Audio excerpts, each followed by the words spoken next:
Bonjour, mon nom est Chantal van der Vorst et je dirige l'Institut de neurocognitivisme qui est présent dans 5 pays, la Belgique, le Luxembourg, la France, la Suisse et le Maroc.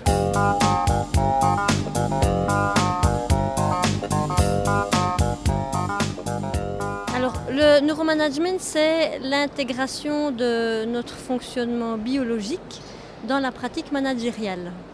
Alors, ce que ça veut dire, c'est que nous avons un centre de recherche depuis 25 ans à Paris, centre de recherche qui est vraiment spécialisé dans tout ce qui est comportement humain et organisation. Et il y a 4 ans, on a décidé de diffuser ces recherches dans le milieu aussi des entreprises et des organisations.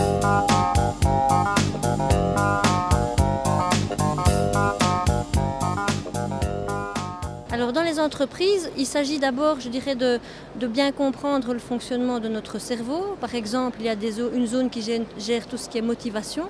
Donc quelle est la motivation profonde d'un collaborateur? Une autre zone qui gère tout ce qui est adaptation.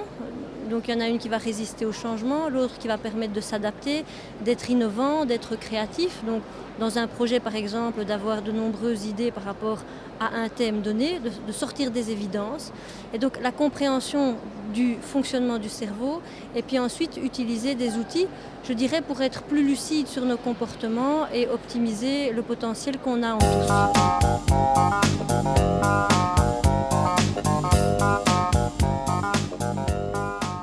Alors, notre mission, en fait, diffuser cette approche au plus grand nombre, on le fait sous 3 formes différentes: la formation, la consultance et le coaching. Alors, direct dans les entreprises et également, on forme des experts à notre méthode, donc des personnes qui sont déjà consultantes, qui sont déjà coachs, qui sont déjà dans ce domaine du projet et autres. Et donc, on les forme à notre méthode pour pouvoir après intervenir en entreprise.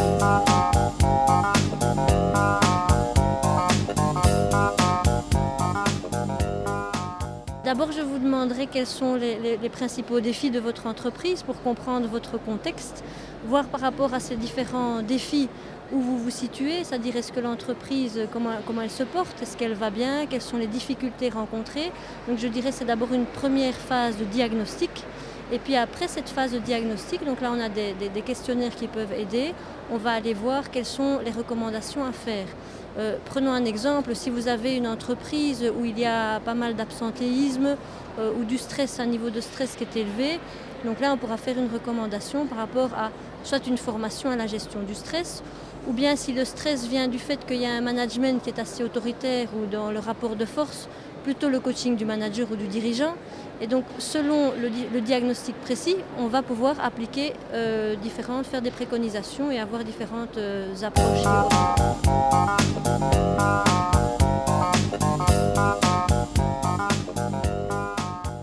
Le neuromanagement, il est différent. Je dirais que c'est parce qu'on va dans la compréhension profonde de nos mécanismes cérébraux.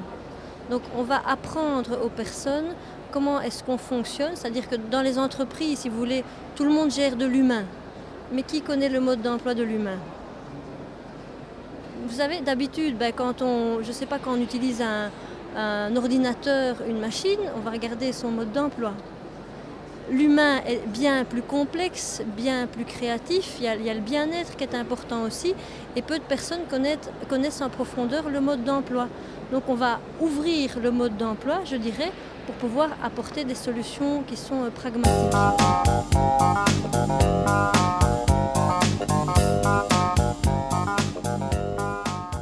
Alors, si par exemple dans votre équipe il y a un problème de démotivation, ce que l'on va faire, c'est qu'il y a une zone cérébrale dans laquelle on trouve ce qu'on appelle nos motivations profondes. Motivation profonde, donc on a beaucoup de plaisir à faire la chose, à faire le projet, à faire son travail. Et puis il y a des motivations qui sont beaucoup plus superficielles et qui proviennent d'un apprentissage, de l'éducation, de conditionnement. Et donc ce qu'on va faire, c'est aller aider la personne à retrouver ses motivations profondes.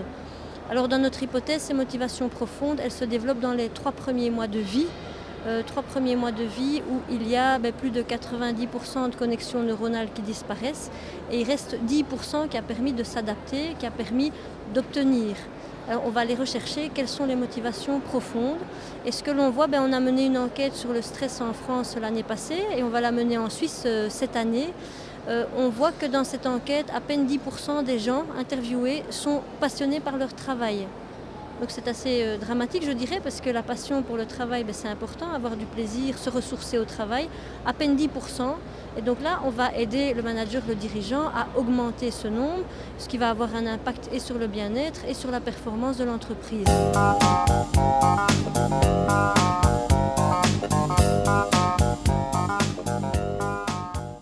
Bonne question, mais il y a des réactions différentes, c'est-à-dire que nous on connaît les zones qui résistent au changement et donc on sait quand on vient avec une approche innovante, il y aura probablement résistance au changement, ça fait partie de l'humain. Et le feedback, c'est régulièrement que c'est une approche qui est surprenante et qui met des mots et de la précision qui permet d'être beaucoup plus efficace, d'augmenter la performance et le bien-être en même temps. Et les personnes disent souvent c'est surprenant parce qu'on ne se rendait pas compte à quel point on a toutes les richesses en nous, mais il suffit entre guillemets de les mobiliser.